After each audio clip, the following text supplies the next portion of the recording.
Heading into the next phase of your life with dignity. That's what it's all about with Wren Hospice. We're joined now with Geri Caitlin Padgett, Executive Director. Good morning. Good morning. How are How are you? you? Good. How are you? I'm doing good. Welcome to the show. You bring the word hospice to our talk segment. Explain that word, because I know some people have used hospice and then hospice is sent on their way and things get better. Sure. So hospice is about comfort.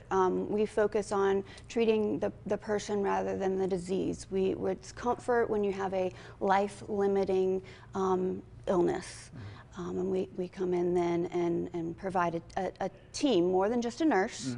We provide a nursing assistant, an aide, a spiritual care, a social worker, and along with that nurse that case manages your condition for comfort.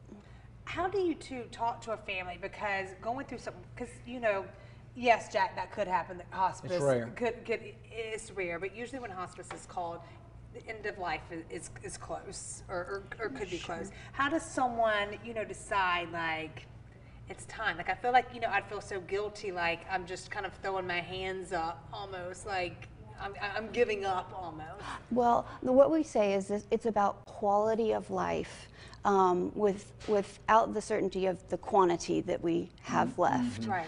And we also explain that kind of a common myth is that it's just the few days they have. Right. Does that happen? Sure. Right. But the average length of stay is actually 90 days.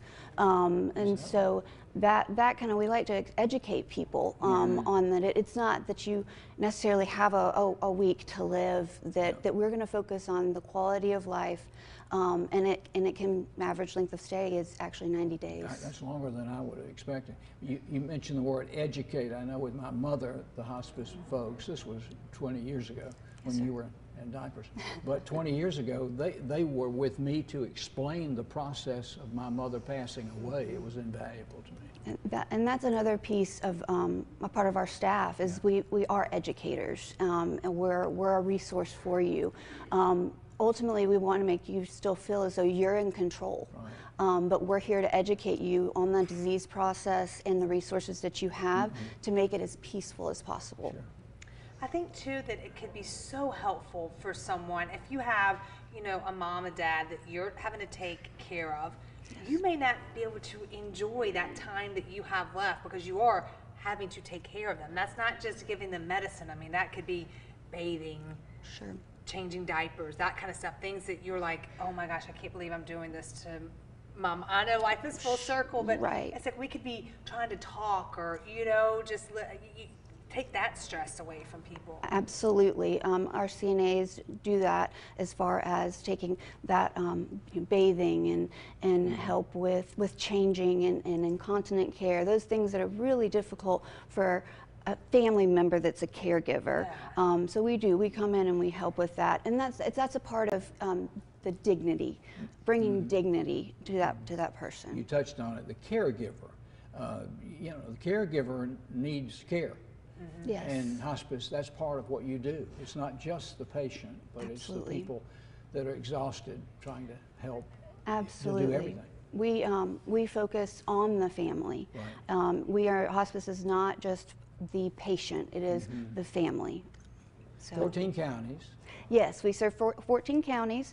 The majority of our patients are in Greenville, Anderson, and Spartanburg areas, but we are across the upstate, and we love serving our upstate and our South Carolina people. How does that first call go? Like, how would it be? Would I call you and be like, I think I need to talk to someone about coming in? Like, how does that work? Sure, absolutely. So you can call, that's the best way. Give us a phone call. We connect you with a nurse that can, and also our community liaisons that they're educators. And the thing is, you might not need us. Just call us and we can be a resource for you. We also sometimes have people that think they need hospice and might not even need, and we connect you with resources that you might need. So there's your website and a phone number too. Yes. The website was there. Wren Hospice, there's the number. Give it a call if you're in that situation. Thank you so much. Thank you. Thank you.